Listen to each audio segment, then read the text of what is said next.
Sama saya Budiman Tanrujo di satu meja forum Yunarto Wijaya. Mas Toto, kalau bacaan Anda kans Demokrat ini akan kemana sebetulnya? Ya sebetulnya tadi dari ungkapan Bang Benny sama Mas Hasto udah jelas ya tadi dari PDI Perjuangan mengatakan ketok pintunya dong, Ketok belum pintunya. kedengeran. Oke.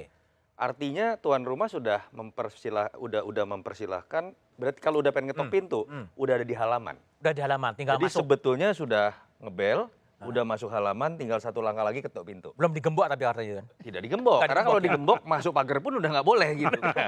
Jadi kalau kita lihat dari statementnya Mas Budiman, ini yang menarik adalah menurut saya lebih besar dari sekedar keterpaksaan Partai Demokrat. Itu menurut saya punya value ya. Kalau ini adalah sebuah keterpaksaan karena diputuskan oleh pacar sebelum, kira-kira seperti itu. Sebelumnya tidak pernah akan ada cerita pertemuan Mbak Puan dengan Mas Ahaye. Dan itu kan kita tahu terjadi 19 Juni, masih hangat-hangatnya lah hubungan antara Mas Anies dengan Mas Ahaye.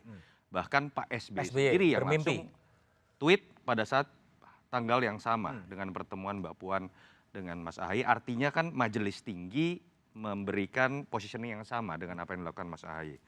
Kalau kita lihat lagi ke belakang ada yang menarik juga. Apakah perseteruan antara PDI Perjuangan dengan Demokrat dalam 20 tahun itu ada sesuatu yang sifatnya konfliktual?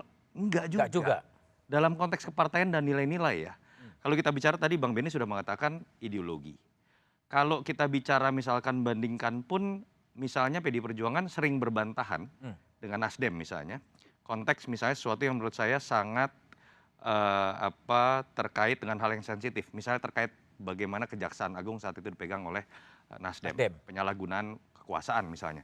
Hal itu tidak pernah terjadi dalam 20 tahun. Makanya saya sangat mengerti ketika ada bahasa Ibu Mega ketika berkuasa atau ketika kemudian Pak Jokowi berkuasa tidak pernah jahat terhadap SBY. Jadi bacaan Anda memang ada kemungkinan besar Demokrat akan mengetuk pintunya PDIP dan memang kalau bicara kita hanya skupnya dalam 2 pemilu terakhir, sebetulnya lebih dekat dengan Prabowo.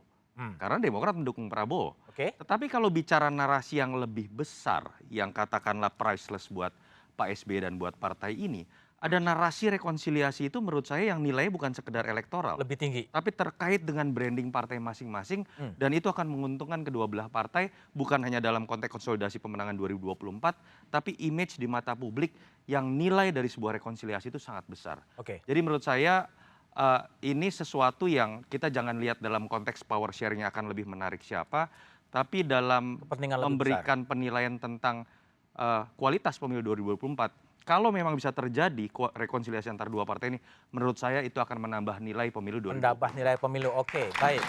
Saya kembali ke Benny ya. Itu kan tadi kalau dengar pidatonya Ketua Majelis Tinggi Partai Demokrat Pak Susilo Bambang Yudhoyono kan menyebutkan ada menteri dari Presiden Jokowi yang kemudian mengajak Demokrat untuk berkoalisi. Siapa sih Ben? Ya, tentu kami tidak bisa. Tapi tahu kan? Menyebut namanya lah ya. Kita tahu siapa. Tahu ya? Tahu siapa yang menyampaikan. Apakah Sandiaga itu? Saya tidak mau menyampaikan itu. Ya tapi betul nggak?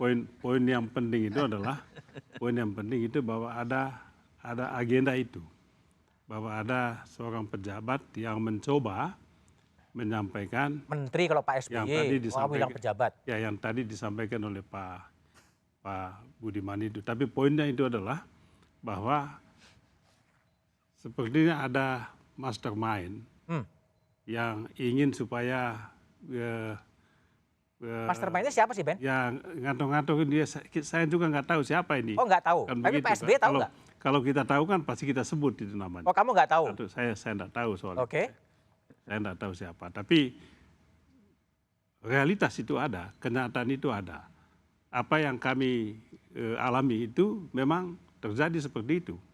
Jadi ada tadi ya menteri yang mencoba untuk menggagas poros ketiga ini. Itu hanya inisiatifnya lah. Ya.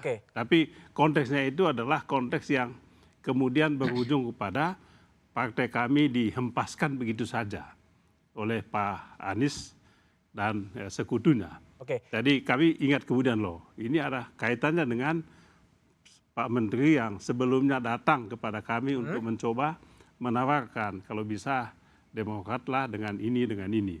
Kita sudah langsung Tapi nangkap gini, itu. Pak Ada Beni, konteksnya itu. kalau bicara pidatonya Pak SBY, itu kan ada menteri yang katanya sudah direstui oleh Pak Lurah. Pak Lurah ini sebab Pak Jokowi maksudnya?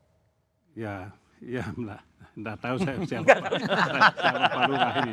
Pak Jokowi kan sudah bilang, aku bukan lurah kan gitu. Tadi tentu publik itu kan bahasa simbol. Tapi poinnya itu adalah ada satu kekuatan yang mencoba untuk mengatur-ngatur ini. Ini poin yang mau kita sampaikan, dan apa yang kita sampaikan itu adalah kenyataan. Bukan fiksi, tapi memang sungguh-sungguh ada itu.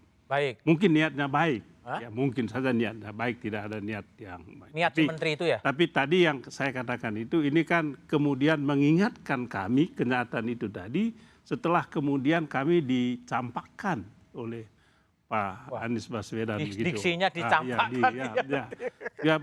Diksi yang paling tepat itu ya dicampakkan begitu ya, dihempaskan begitu saja. Oke. Ya, saya rasa itu diksi yang cukup mewakili perasaan yang kami alami. Oke. Ya, jadi jangan salahkan kami juga dong kalau ada diksi semacam itu, sebab memang kenyataan semacam itu. Ya. Ya, kami menyampaikan itu kepada publik bahwa itulah yang kami hadapi. Yang dihadapi merasa dicampakkan. Bung Arwani, jadi kalau tadi apakah betul yang disebut-sebut dianalisa adalah menteri yang mendekati Partai Demokrat adalah Mas Sandiaga Uno?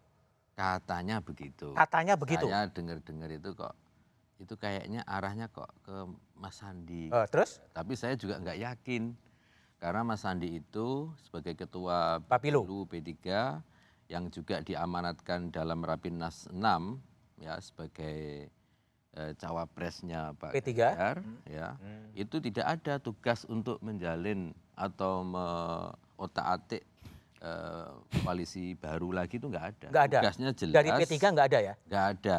Dan kita nggak memberikan izin atau sama sekali kita nggak mentolerir ya ada langkah-langkah untuk selain memperkuat bangunan kerjasama politik dengan PDI Perjuangan. Bagaimana agar Mas Sandi sendiri makin punya potensi, peluang ya bisa digandeng dengan Pak Ganjar Pranowo. Jadi mungkin terlalu berlebihan ya kalau langkah-langkah Pak Sandi misalnya ketemu dengan teman-teman partai lain, apakah itu Demokrat, PKS, atau mungkin juga partai-partai yang lain, itu dianggap sebagai lalu mengajak membentuk koalisi baru. Yang terjadi adalah memang membuka bangunan komunikasi dengan partai-partai lain untuk ya bersama-sama ya bergabung dengan Pak Ganjar. Yang cawapresnya itu Pak Sandi, kira-kira begitu kan, arahnya begitu. Nah ini dimaknai lalu apalagi setelah Demokrat bahasanya tadi ya dicampakkan keluar dari koalisi perubahan, semakin dapat ini kan berita itu kan itu loh. Jadi sambung-sambungkan aja itu. Mas Hasto, jadi gimana? Tadi ada sinyalemen Mas Sandi yang dianggap itu yang kemudian mengajak Demokrat membangun poros baru. Ya, kalau dalam politik ini kan ada juga fatsun mencari peluang, karena mikirnya presiden itu hanya persepsi kekuasaan. Sehingga kalau di Jawa itu kan ada ngerti sak durungin pinarah. Tahu sebelum terjadi. Mungkin ada yang tahu Bapak Anies ini akan mencapakkan Pak AHY. Oh, ada yang tahu? Mungkin ada yang tahu. Nah, sehingga kemudian mencari peluang dengan mengatasnamakan Pak Lurah. Kan gitu loh. Karena fakta empirisnya ada. Misalnya program Pak Jokowi, Pak Ahok dicampakkan, tidak dilanjutkan maksudnya. Ini supaya kita solidar dengan Mas Beni, kayaknya sakit betul itu. Tinggal. Mungkin itu, sehingga kemudian mencoba. Sama-sama sakit.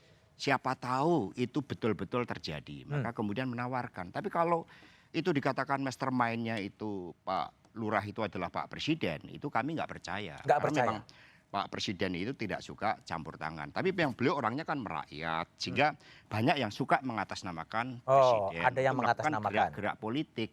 Jadi harus kita lihat dulu, yang menurut kami yang hebat itu Caimin. Caimin? Wah, itu berani betul. Berani gimana? meninggalkan Gerindra dan Pak Prabowo itu kan luar biasa. Oh, kenapa? Loh, pada akhirnya kan udah sepakat bareng-bareng 1 tahun. Ah. Sudah punya sekretariat bersama Ah. dan sebagainya. Ah. Kemudian akhirnya bisa bertemu dengan Pak Anies. Hah? Yang konon katanya susah ini antara PKS dan PKB bisa bertemu. Ini bisa bertemu kan bagus Oke. banget. Ini terobosan politik di dalam Pilpres 2024. Oke, baik. Mas Yasil, jadi ini justru Muhaimin yang berani kemudian sudah bersepakat, piagam, kemudian tiba-tiba pindah dalam tempo yang secepat-cepatnya. Kenapa itu? Ya, terima kasih kalau diapresiasi berani. Nah, Dan kita juga ikut mendoakan yang koalisi-koalisi yang ada supaya dapat capres. supaya segera menemukan pasangan masing-masing. Karena kami tidak sempat berpikir lagi untuk ini. Kami fokus untuk mengerjakan kerja-kerja pemenangan hari ini. Jadi misalkan ada yang kecewa, biasa kan di Biasa. dalam politik itu. Tentu kami ikut kecewa. Nanti yang saya tunggu-tunggu kami ingin mengucapkan selamat juga Nah, kepada pasangan yang nantinya akan dideklarasikan. Jadi kami mendapatkan ucapan selamat dari Pak Benny, saya senang sekali, terima kasih. Nggak tahu Pak Hasto mengucapkan selamat apa enggak. Saya ucapkan selamat. Kita langsung telepon sama Gus Muhaimin Iskandar. Pak Arwani juga begitu, tetapi setidaknya maksud saya gitu, setidaknya bahwa kontestasi yang ada, kita berharapkan memang seperti yang diharapkan Pak Hasto dan semua partai, kita sejuk saja. Jadi ini masih proses, masih banyak proses yang harus kita lalui juga. Gitu. Oleh sebab itu buat PKB, kami ikut bahagia sih sebenarnya kalau ada koalisi yang lain yang segera ingin deklarasi. deklarasi capres-cawapres? Ya, Atau deklarasi poros ketiga, poros keempat? wah kita jangan diajak lagi bahas yang masa lalu. Kita bahas aja yang ke masa depan, apapun partai kami, koalisi yang kami ini juga masih membuka seandainya partai-partai lain juga mau bergabung. Oke, baik. Memang Namun dua partai ini sudah cukup. cukup ya, Nasdem dan PKB. Ya cukup. Tapi PKS gimana? Ya kan ada di situ, Masih di situ. masih. Tapi kan posisi Caimin belum diputuskan oleh PKS. Ya alhamdulillah kita tunggu. Tunggu ya, Ya tunggu kan sampai ada waktunya ya tiba. seni-seni kan penting. Ada seninya, ada ininya gitu kan. Oke, dengan Jadi- bergabungnya Muhaimin Iskandar memang peta politiknya berubah, tapi muncul analisa memunculkan poros baru. Apakah itu mungkin terjadi? Jawabannya setelah jeda berikut ini.